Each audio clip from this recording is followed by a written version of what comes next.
The thing that really registered with me with the choose your hard kind of like mentality, and I feel like I've gotten hit with a lot of that from like top thinkers in the like personal development space. I hear that theme kind of run true, but it is so true that like whatever you're prepared for to take on, and the harder you can take something on, the easier everything else becomes. And so like, it's to me way harder to think about sitting in a hospital bed at the age of 70 with heart issues and diabetes than like the daily practices of going for a walk and making the right decisions with diet. And like, if you just have that perspective that life is pretty damn short and I'll be 70 before I know it, it's coming, like, and there's no avoiding that. And so like, what are the hard things that I can choose every day that are hard, but they're like amazingly transformative too? Like, it was way harder for me to live with a weight on my chest and like every day be like in this fear state of like anxiety, and that pressure was way harder than anything that I've chosen to do. Welcome to the House of Germar podcast, where wellness starts within. The House of Germar is a lifestyle brand empowering women to live all in through interior design and personal wellness. We are a destination for women ready to reimagine what is possible in their homes and lives and then create it. We are honored to have you join us on our mission to empower 1 million women to live all in. I am your host, Jean Collins, and I invite you to become inspired by this week's guest. Welcome to House of Germar podcast, where wellness starts within. I'm your host, Jean Collins, and today we have Matt Stern on, and I am so excited to talk to Matt. I actually just got introduced to him, so I'm going to learn along with everybody about all the amazing things that Matt does. But first, we're going to let Matt share his story because his story is really empowering. And then we are going to dig into wellness and his businesses. And get ready, everybody. I'm going to dig into hormone health with Matt. And I am so excited to talk to him. So Matt, welcome to the show. Thanks, Jean. So great to meet you today. And yeah, I'm looking forward to this. It's exciting.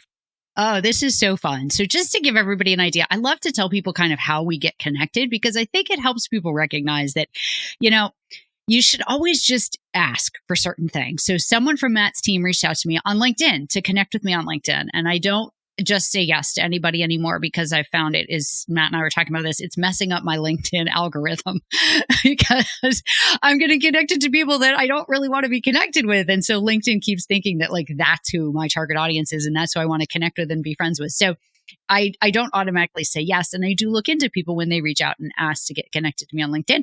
And I started digging into Matt a little bit. And I was like, oh my goodness, not only am I happy to connect with you, but I was like, I actually want to talk to you. I actually want you on my podcast. And I'm going to bring up one thing that I watched, the first video that I watched on your LinkedIn profile. And you are in a pink shirt and you have a baseball hat on backwards. Hence, I feel totally comfortable wearing a baseball hat.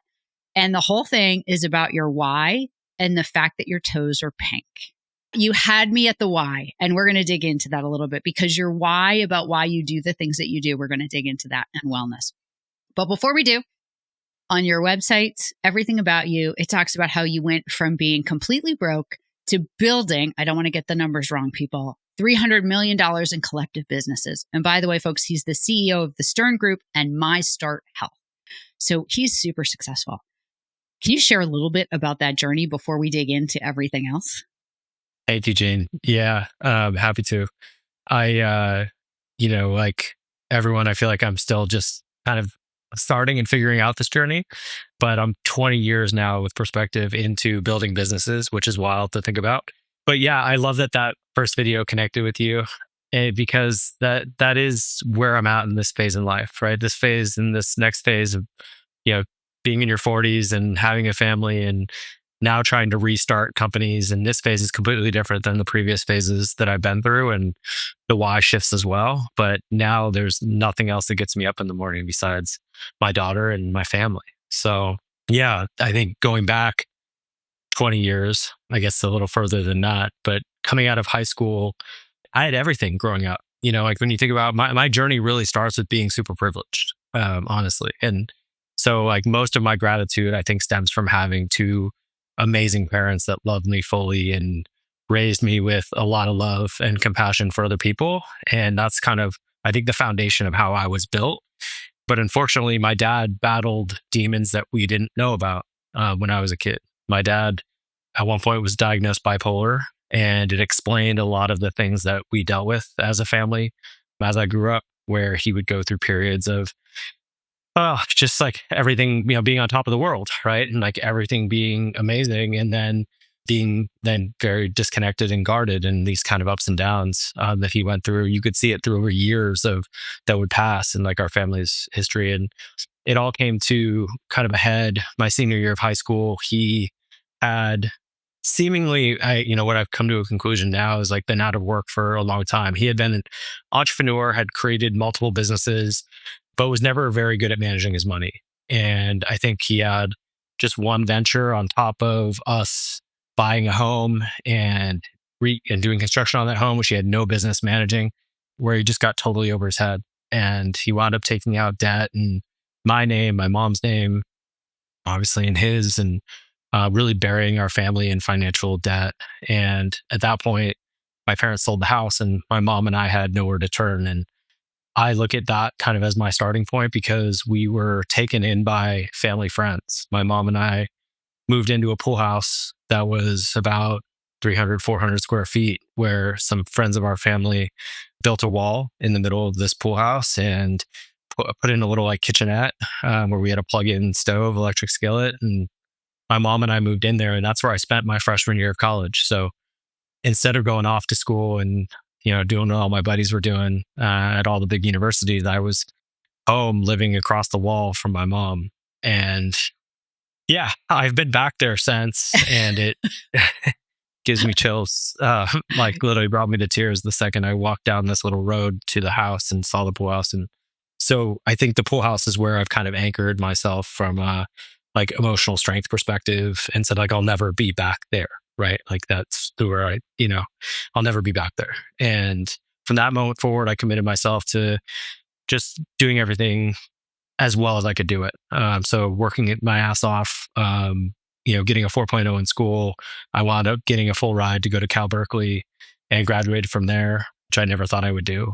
And then, that just the way life works, I had no idea what I wanted to do after. I thought I was going to be a lawyer because that's what my cousins did, and thought that was kind of the path. Like, it made sense to me. I liked like critical thinking. I liked speaking. I liked argumentation. But like the actual thought of signing up for debt and getting $200,000 in debt or whatever law school was going to cost me, when I had just gotten a full ride to go to school and had worked my ass off to get through it without debt, made no sense to me. So I was like, I'm going to see what's out there. And I wound up finding these guys. There were 4 guys in an office in Soma, San Francisco. And the CEO got on the whiteboard. He was a Cal guy too, and just drew this diagram on the whiteboard. He said, we're going to build a platform that understands the lifetime value of a customer from the first time they see an ad online to the last time they interact with that brand. And from that, we're going to have the ability to optimize the entire journey of a customer online. And I was like, I have no idea what that means, but that sounds really cool. I'm in. What do you want me to do? And so they paid me $30,000 a year, and I was answering phones. I was writing web copy, but I was working for the founders of the company. And that was like my MBA in digital marketing. That's, where I learned it all, because I got to see literally what he described, from the advertising piece through the call center, through our merchant process, every piece that goes into running a digital business or an e-commerce business. I was on the ground floor, and we went from 0 to 60 million over 3 years. We were incredibly successful. And so I got to see the company go from 4 employees to 100 employees and 0 to 60 million. And overnight we were moving buildings, and we were going through the whole like Silicon Valley dream, right? It's crazy. It was amazing. Yes. Yeah. And hopefully you got paid more than $30,000. Okay. No, not for a long time. No, they paid me nothing, but like, it didn't matter because I loved it so much. I felt like I was a part of something that was really special. And that's something that like now in my new businesses, I really want to create for the people that I'm bringing on board, because I can feel how special that energy was when we were just like 24 and trying to prove ourselves, and like we're willing to do whatever it takes to make that business successful is really powerful.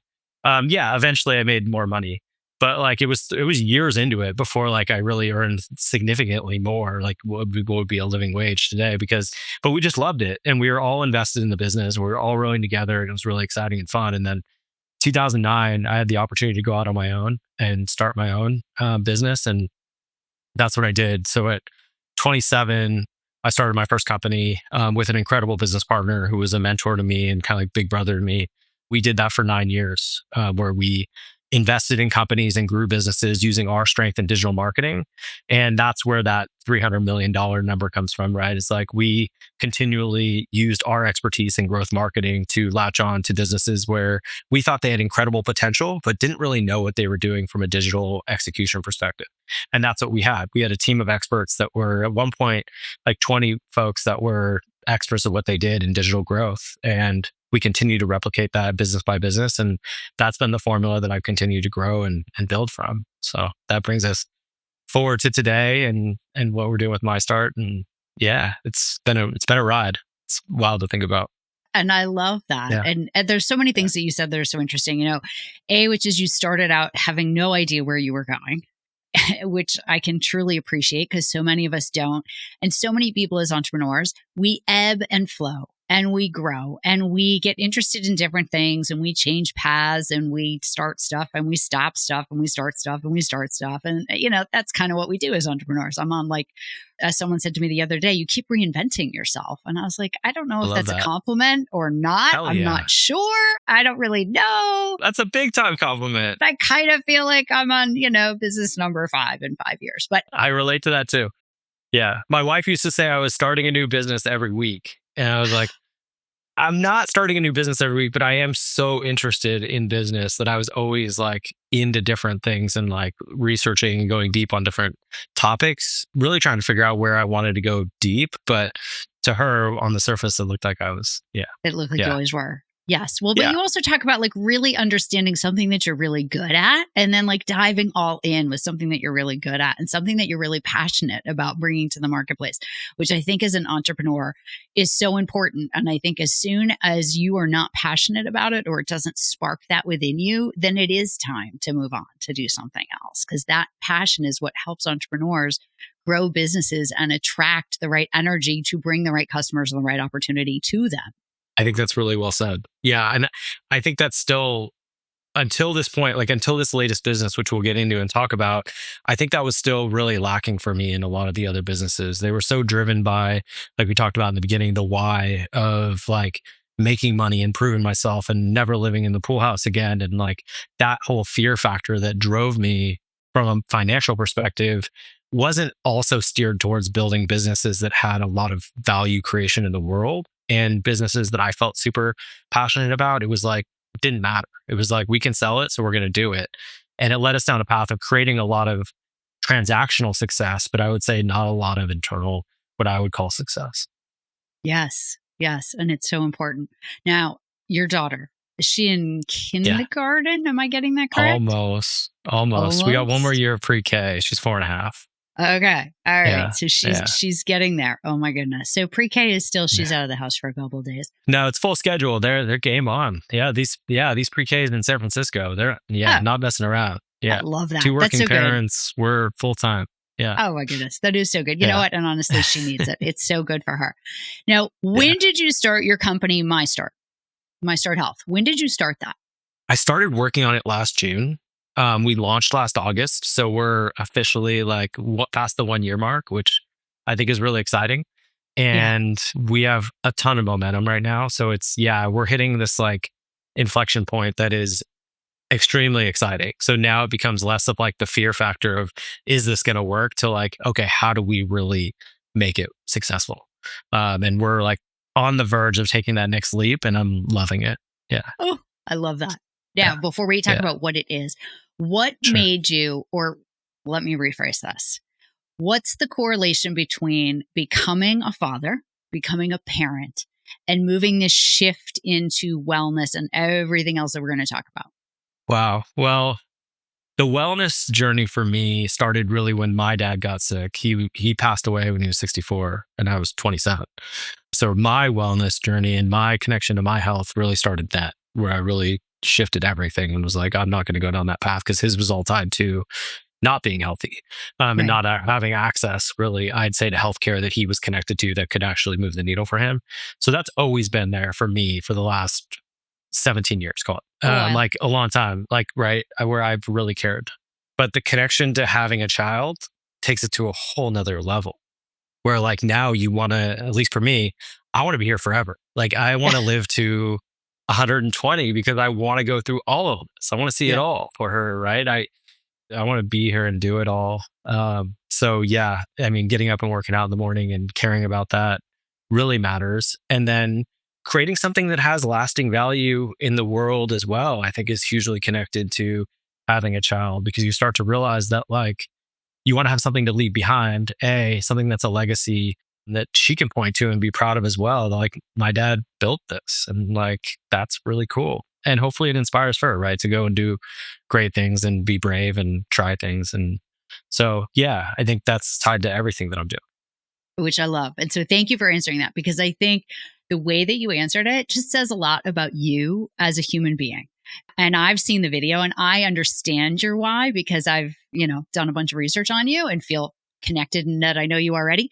But I think the way you answered that said so much. And I'm going to summarize it for everybody. And I encourage you all to go and follow Matt on LinkedIn and Instagram and go find the video with him in the pink shirt and the pink toes. And because you said two things about your why, which is why it's so resonated with me personally. And the why has moved to family and freedom. And so I feel like everything that we talked about before we even started recording so aligns with family and freedoms and really doing things that are giving back to others. And yes, you make a living, you want to make a living, you need to make a lot of money. That's all really important. But feeling purpose driven with those businesses, I find is such an incredible pivot for entrepreneurs that pivot into that space. So I thank you for answering that, because you gave a glimpse into you as a person in the way you answered it. Thank you. I appreciate you acknowledging that. Yeah. Yeah, which is so good. All right. So let's talk about this business. Like, how did this all start? Yeah. This business is really, I call it the culmination of everything I've ever done in business and in life. It really is something that I couldn't have done 10 years ago. I couldn't have done it 15 years ago. The market was arguably there, but my readiness, I think, as a leader and business person wasn't there. This business really evolved out of what I had spoken about earlier, that I had all this experience in e-commerce and in building what I would call Me Too businesses. Like, you have a great idea, we have a competitive product, I can just sell it better than you and outcompete you on advertising and media. So we're going to like do that over and over again and replicate that formula because it works and we can win. And so we did that very successfully for many years. And then I actually got a taste of kind of the healthcare, telehealth world in that business as well, where we had started a company in that space and it didn't work. But what I found through that failure was that the application of what we do, what I say we do, like what I do from a digital marketing perspective to any industry, I felt like was most powerfully displayed in the healthcare industry. Because you have an industry that's historically completely broken in terms of like the amount of money that we spend on healthcare, the outcomes that it creates, and the amount of inefficiency that just across the board is happening in the healthcare ecosystem. And so what I found was our ability to spend money on the internet and really efficiently measure that against patient outcomes was the most powerful thing that, like, industry, I'd say, that we could apply that kind of math and science to. And in doing it, then getting a product where you can also create incredible health outcomes, to me, just amplifies the value creation that you have in that marketplace. So when I said it's a culmination, it's like, okay, we have this great ability to go out and market and acquire people. We have a completely inefficient and like broken system. And then we have a product that absolutely changes people's lives. And when I found that, it was this light bulb moment for me that I needed to get back into healthcare. And I kind of like also had this opportunity because I saw other people that had similar skill sets to me jumping into the space. And so it kind of touched on what I said before. I was like, oh, well, I can still outcompete you for the exact same thing. And I can see what you're doing. And this is an incredible product. And the incredible product is GLP-1 weight loss products, like these medications. I saw changing family and friends' lives all around me. And these incredible stories of people, like one of my best friends sat across from me at Christmas dinner and was like, you could tell there was like a little energy about him and he was like excited. And I was like, what's going on? And he was like, I had to tell you, I'm on your stuff. And I was like, no way, that's amazing. And it literally like he's tried everything, right? To like be healthy, lose weight. And these medications gave him a new lease on life where he's got 2 young kids. And he's like, I thought I was never going to make it. Like, I didn't think there was any way to get past this. And now I have hope, and you could see it. And then it sparks momentum in his life, and he's walking every day and changes his life. So like when I saw those things happening around me, and then I saw the opportunity to build a business with it, it was like, I have to do this. Yes. And I have to say, when I went to your website, I was like, the concept of Ozempic and taking these medications to lose weight, I think started out with a lot of stigma, sort of as like, oh, you're going to cheat your way towards it. And I would at least say where I live now, it is commonplace. People are talking about it everywhere because, it's like it's accepted that sometimes you need help and this isn't cheating. And the people who really dive into it, they start to lose weight and then they feel better about themselves. They start making smarter choices. They start embracing wellness in its totality, like wellness looks for you and cool. I, and we're going to talk about that too.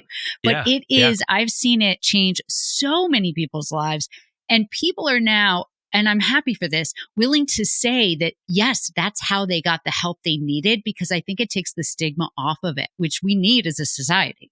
100%. Yeah. There's so many areas from, I mean, we can go mental health to Ozempic. Like there's so many stigmas that are just absolute bullshit in our world today that are based on old stuff that like as a society, we have to let go of and just get real about like what matters in this world, what matters in our lives, and surround ourselves with that. So yeah, I think this is one of those things. And we'll go into the next one that I think is like so topical for where that like old stigma has been and how it's just completely bullshit. Yes, it so is. So let's dig into that, because when we Let's do first got on, I asked you kind of like, what's coming up? What's important? What do you want to make sure we talk about? And you started going down this whole road. And I was like, oh my goodness, we can absolutely talk about hormone replacement therapy. We can talk about menopause. I am so in perimenopause, menopause. I talk about it.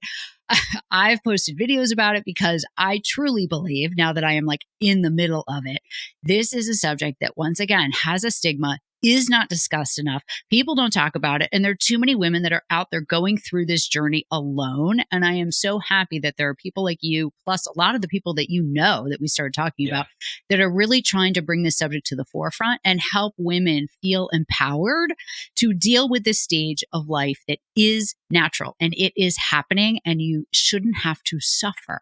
So talk to me about where you are excitingly trying to take your business next. Yeah. And talk about an area where the experts have just completely gotten it wrong for the last 30 years. And I look at my mom's experience in aging. My mom's 77 now and has a bunch of things, but the osteoporosis that she deals with is like top of mind. When I finally started learning this stuff, I was like, that's it. Like that was so preventable, but she was in the 90s, a part of that whole evolution of people telling women that hormone therapy causes cancer. And so there's no way. She had no access. She had doctors telling her that it would cause cancer, so not even an option. And yeah, it's just wild. So what I've seen in kind of this evolution of the business is mostly women are drawn to the GLP-1 weight loss products that we have. So we have like a population of 6,000 patients right now in MyStart. And of those, about 85% of them are women between the ages of 35 and 70. The average age is in their 50s.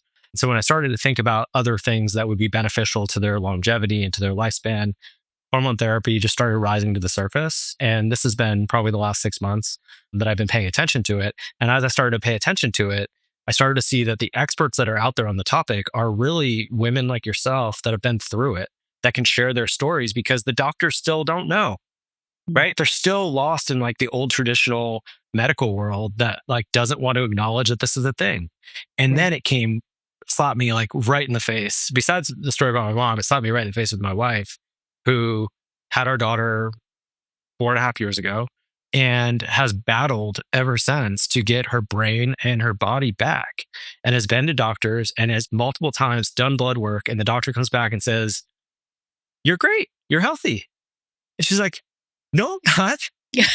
No, I'm not sleeping well. I don't have my brain back. I don't feel like myself. I don't like, no, that's not the answer." And so it took her going through this journey of talking to a lot of different alternative health experts and finally finding a doctor that would come alongside her and partner with her. And it took her 2 years to find that solution. And now I'm sitting here learning like what I'm actually getting it. It's like it's clicking for me. And I'm realizing that it's her, it's my mom, it's every woman that I'm connected to is going through this experience. And the only way you can get access to education about what matters is by being on TikTok or being on Instagram and like listening to the stories of other people. So I think we have an incredible business opportunity in this space, but more so, I think it's just something that is coming. Like it's the next, in my mind, revolution that's going to happen for women's health. And I want to be a part of it. However, I can, empower women to be the experts on the topic. I think I've been critical of other telehealth businesses, and then I'll stop talking for a second. But I've been critical of other telehealth businesses because they're like by men for men businesses. Yes. Like you have hims and hers. And it's like, Yes. okay, the hers thing they strapped on later. And you have Ro.co now, which, got this big publication with Serena Williams recently about her being on GLP-1s and her husband being on the board of the company. But like that company, when it started, was one of my biggest competitors. It was called Roman. And it was black and red branding. And like, it was by men for men. It was the son and father that started it. And it was all men's products. And it was like, then they rebranded as Ro to like soften it up and make it like, for women too. I think MyStart has the opportunity to really be I'm not like, obviously I created the company, but I think it really has an opportunity to be for women by women and like bring in experts on the topic that can really empower and really create content and community around these topics that really matter for women. And if I can build the technology and empower them with the platform to do it, like that would be a home run for me. I am personally so excited for you because I have to tell you, it is, and I will just personally share, it is such a challenging journey. And I am fortunate that I have a gynecologist that's like all into hormone replacement therapy. He has patients in their 70s and 80s who are still on it. However, it is still really a journey because not everybody's the same. And I tell him what's happening with me and he's like, "You're doing great." And I'm like, why am I having this battle with my body still? If I'm not, I don't feel like I'm doing great. And he's like, you're doing great. And so now I am on that journey of trying to investigate what else should I be doing? What else should I be trying? I've hired a nutritionist. I've done so many different things, but I still am personally having a battle with my body. And I know so many women that are in this same space. And it's just really hard to know where to go to get the right information because as you're saying, you're getting information from Instagram and TikTok, really, because which you're being told you shouldn't. Yes. But you're like, there's no one else. There's nothing else. Right. So like, I'm going to trust other women that have been through it the way I've been through it. And like, exactly. Yeah. And that's it. And I will tell you the other normally male dominated industry, which is actually becoming a very large problem for women. And if you haven't heard this yet, hair loss. Women hair loss. Like I cannot even tell you what happens after 45 with that. And that is a subject that is very rarely spoken about for women, but yet is a really common problem for women. And it's deemed as a whole male industry where women feel so self-conscious and so terrible. Like I have hair extensions as a result of it. And I tell everyone like, this is my hair because I paid for it. But all these issues are serious issues for women and our health system is not helping women by giving them a network and ways that they can find out the truths or more truth. I think my take on that today, and I welcome your input, my take on that today is that the hormone piece will help, I think, get ahead of some of the hair stuff. Because hair as like an industry or hair loss and hair growth as an industry hasn't really changed that much in the last 20 years. Like it's kind of the same medications that are prescribed. So I'm hopeful that the hormone piece helps, like, right? It kind of is something that empowers you to hold on to some of that into later years of your life where you start it earlier and you get ahead of it when you're going through the shift in perimenopause, that like going into menopause, then it's not as impactful. But I do think there's some cool solutions that are kind of combining different therapies that have been out there for the last 20 years that we can make available. We will make available through our platform, but that's a really good insight by you. Yeah, which is exciting. I just know for me personally, like I didn't even know there were medications I could start taking. And all of a sudden someone started telling me about some of them. And I was like, I thought that was only for men. And they're like, oh no, it's like a whole new thing. And I was like, so where do you even, and I was like, I consider myself pretty well educated, like I'm a pretty well educated person and I have access to pretty well educated people. And yet here I am up until 6 months ago, had no idea and didn't even know what questions to ask or that this was even part of the hormonal process, that he was even tied together. And so it just, as you're talking about trying to bring this to the masses, I'm just thinking to myself, I am a case study of one that's here to say I'm a really well-educated person. I have access to a lot of information, and yet I still don't feel like I have enough access to enough education and enough facts and enough science and enough resources. Because even here, it is really hard from a hormone perspective. If you want to go see a hormone specialist, it's even really hard to find one that will take you here. Right. Yeah. Yeah. Yeah. Which is really hard. I think we're in a little bit of a bubble, right? In being in San Francisco and right next to Marin County, like there's a ton. Even then, it's hard to find one that you really like connect to and that gets you and that will get you like on the right journey. So I think what you said in the beginning, that women's health is complicated and there's no one solution for everyone. I think that's the business challenge that we're taking on, is that we're going to have to get really personalized and understand how we literally get down to the individual patient level and how we're prescribing and how we're kind of moving people through their different programs. Yes. That's a big business challenge that we're going to take on. But yeah, I mean, access across the country is minimal. Oh, yeah. Right. We live in big metropolitan areas. So we have more access than most people do. Yeah. Imagine the rest of the country. It's not there. So the education is zero online. It's starting to come. Like it started to bubble up like you and I were talking about before we hopped on. You're seeing the FDA hold panels with women experts and so the topics are starting to bubble up to the mainstream. But even so, like they're not being covered by what I would say, like, I guess we just had an SF Examiner article here locally talking about hormone replacement therapy. So it's getting there. It's bubbling up, but there's still a ton of space. It is a long way to go. I am excited to see where you are going to take it for sure. I'm happy to become a customer. Let's do it. Let's do it. Okay. So we're going to have to get you a little more than that. A little more. We're going to get you like in the community. We got to get you helping other women. I got to figure that piece out. Maybe happy to help.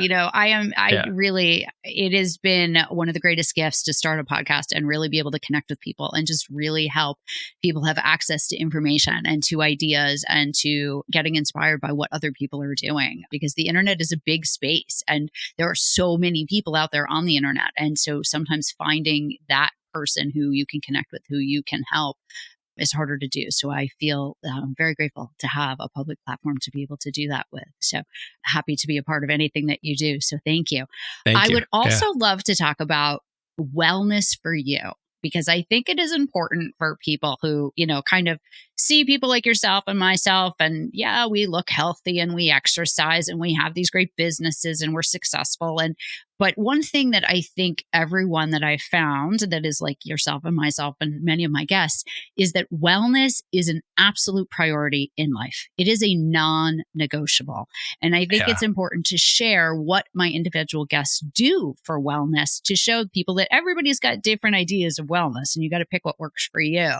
So could you mind sharing a little bit? What does wellness look like for you personally to take care of yourself? Yeah, absolutely. When I'm journaling consistently, which is not consistent these days, but when I'm consistent, it's one of the first things I write down, that I am exercising and meditating. I'm, quote, doing something every day. And doing something every day to me was like something that was created probably 10 years ago when business was really like busy and like there was every excuse in the world to not prioritize my health. I basically created some acceptance of, if I can do 20 minutes a day, I can check that box. And it was actually maybe less than 10 years ago. I, for the first time, had like a tracking watch. Yes. I had a Fitbit. There was a whole background story around why I never wore watches. And like the Fitbit became something that my wife made me wear because I needed an alarm clock that didn't wake her up when I wanted to get up. So I started wearing a Fitbit. But what the Fitbit does that's really cool is like it literally checks that box for you. So like if you do 20 minutes, check like on the app and on the watch, it does that. And I thought that was really cool to like inspire people to like count it. Like, I think people get too critical about, I need to go for an hour, or I need to do 2 hours, or I need, like for it to matter. And the reality is, if you get up and move and do something for 20 minutes, like you can create a ton of momentum around your health, because the 20 minutes turns into 30 minutes. And then you have a day where you have more time and you do an hour. Like, it all kind of compounds in how I look at wellness and health. And I've just seen it over and over again as I've trained for races, running races or bike races or triathlons. Like, it's all about compounding effort. And to me, it applies to everything that I do, right? It's my relationships, it's my business. It's like compounding effort is the like epitome of how I'm wired. So it really started there for me when my dad got sick and I felt like I had to make my health a priority. I started signing up for races, and that would force me to just commit a little bit of time all the time to build up to that moment. And now I don't need that. I don't need that like thing holding over my head. It definitely helps when I just put something on the calendar. But every day I'm doing something that makes my mind and body stronger. Can we talk about breath work for a minute and the role breath work Yeah, has played in your life? please. Because it's one Yes. of my favorite life-changing things Life that I got changer. introduced to Yes. this year. And I love any guest who has gotten involved in breath work to share what breath work means to them and what they do. Yeah. Life changer. I had a friend, Jimmy Spencer, also very successful executive in the sports space. And he had sent me the Wim Hof app. And I'm always like you, it seems like, trying different things and biohacking and like trying to feel like what feels best for me. And I just committed to, he was doing it and he was sending me like his stats. And so I'm very competitive. And I was like, okay, I'm going to try it. Right. Cause Wim Hof lends itself perfectly to that. It's 30 breaths in and out. And then you hold your breath and you see how long you can hold it for. And then what you find is when you go to round 2 and round 3, you can hold it expansively more. And then if you're consistent over weeks, like it continues to compound. Like we said, your ability and to manage your lungs, but it's really your brain, Yeah. right? Your ability to shut off and be present, I've found is the best form of meditation that I can do. When you're holding your breath and you have no lifeline and you just have to be still and be focused. Like if you do it for 30 seconds or you do it for a minute, or like I've gotten up to 2 minutes at a time in moments when I'm like rolling, I can get over 2 minutes. And like those 2 minutes are so focused and so still that like it's the best meditation you can get. So, wow, like I started getting anxiety when I was 18, 19, going to Berkeley. Like it was overwhelming to me how smart all these people were and how much work I had to do and how much reading, it like totally overwhelmed me. Yes. It's probably anxiety I had my whole life, but like it really bubbled up and was paralyzing in that stage in life. And I got on Xanax and that managed it. And then through like my early stages of my career, I just leaned on medication and it never fully went away, but it was manageable. And then I started breath work now like 3, 4 years ago, pretty consistently, and it's gone. Like it'll bubble up. Like I'll go through stressful times and that anxiety bubbles up. But if I go back into just the foundations of like, I'm gonna do breath work in the morning, I'm gonna get into like, yeah, at some point in the day, I'm gonna get into it. Wow, I can control it, I can manage it. And I haven't been on medication in years. So powerful. Just amazing. Amazing. And it's nervous system regulation is what it really is. Yeah. And what I love about what you just talked about, two things. The first thing is you're not talking about having to sit down for half an hour in dead silence to meditate in order to get benefits of nervous system regulation and the power of breath to be able to control anxiety and control what's going on and reduce your stress. You're talking minutes that you can do absolutely anywhere. There's no equipment required, right?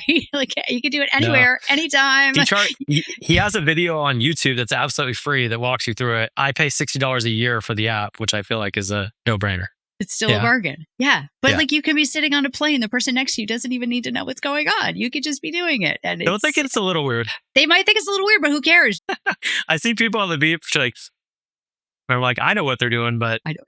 That's okay though. That I think is good. That you have a video on one of your platforms. You actually have a video of you breathing, which I think is great. And so I think it's so important. And it's something that is so simple that a lot of people don't try. And I just found breath work, almost a year ago. And I said, I never realized I didn't know how to breathe. I did not know how to breathe properly. And it has been a game changer in terms of that. So the other thing you said is it like, when you are holding your breath, it is the greatest form of meditation because you really, I find when I do that and I hold my breath, even if it's 30 seconds or a minute, is kind of like where I sort of start to max out.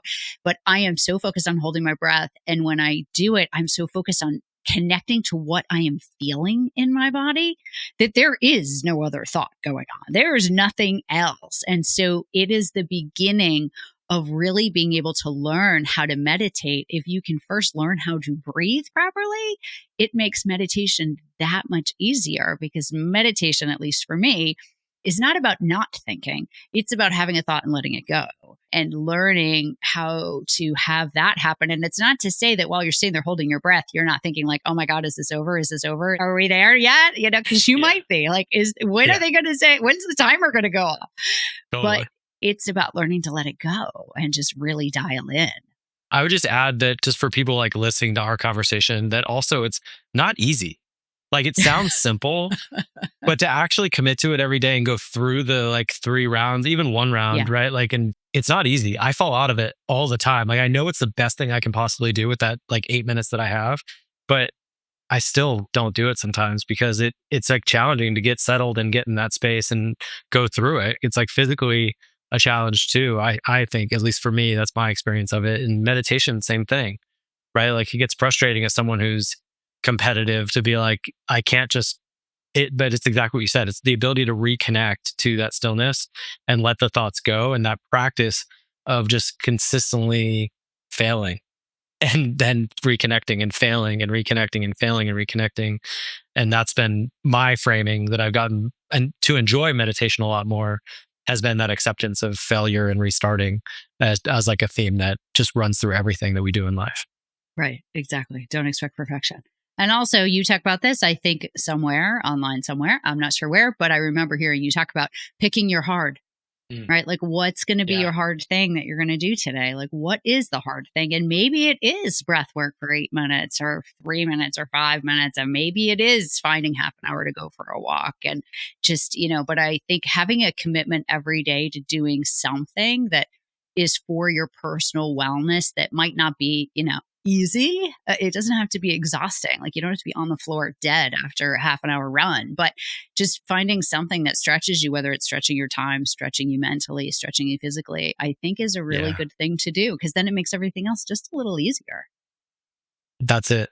Right. Then that's the thing that really registered with me with the choose your hard kind of like mentality. And I feel like I've gotten hit with a lot of that from like top thinkers in the like personal development space.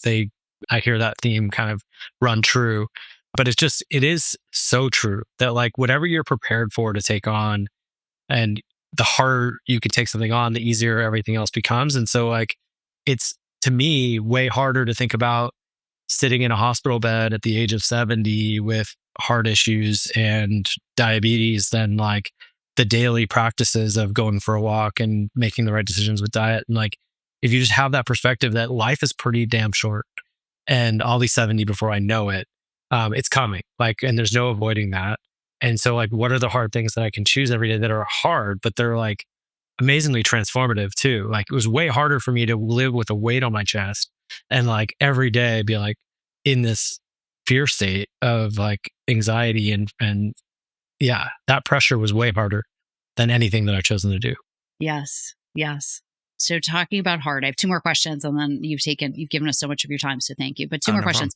Yeah. If someone's listening to us and they're just thinking, I am struggling with weight, I'm struggling with anxiety, I am struggling with hormones, I'm struggling with my mental health, I'm struggling with my job, I'm struggling, and they feel like they're struggling in every area of life. And you and I just casually talk about all these things that we do. It can be a little bit overwhelming for people. Yeah. So based on your life experience and your professional experience, if someone were to choose one thing to start today, what would that one thing be to help them with their personal wellness?